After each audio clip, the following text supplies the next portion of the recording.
Let's now go to the China-Africa Summit. China has pledged more support to Africa with funding of about $50 billion over the next 3 years.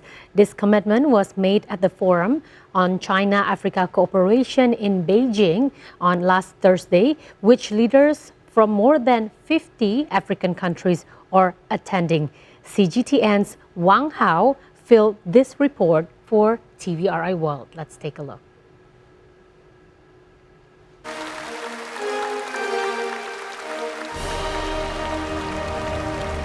A new chapter in China-Africa relations has been unveiled at the Beijing summit of the Forum on China-Africa Cooperation, where Chinese President Xi Jinping delivered a keynote address.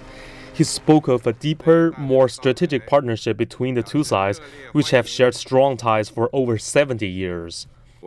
I propose that bilateral relations between China and all African countries having diplomatic ties with China be elevated to the level of strategic relations.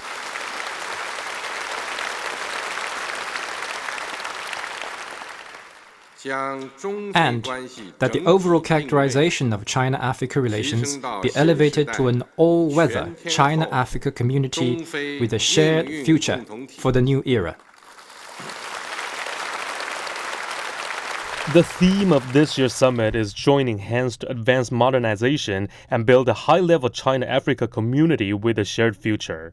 It focuses on deepening cooperation between China and Africa in areas like trade, investment, infrastructure, and poverty reduction. The 3-day summit has brought together leaders from more than 50 African countries.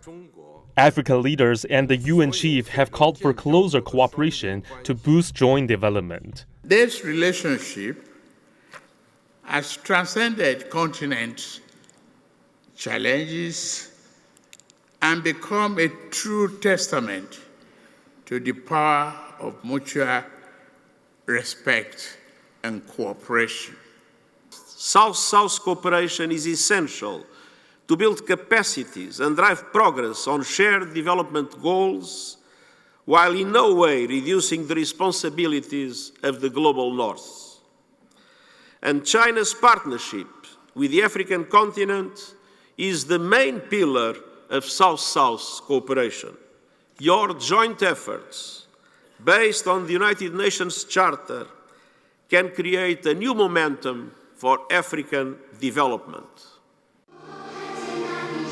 The summit serves as a platform for African nations to explore opportunities for further engagement with China, particularly in light of China's recent economic reforms and its efforts to foster a more open global economic environment. A declaration on jointly building an all-weather China-Africa community with a shared future for the new era and an action plan for the next 3 years have been adopted. This year's FOCAC Summit is set to conclude on Friday. Wang Hao, CGTN for TVRI World, Beijing.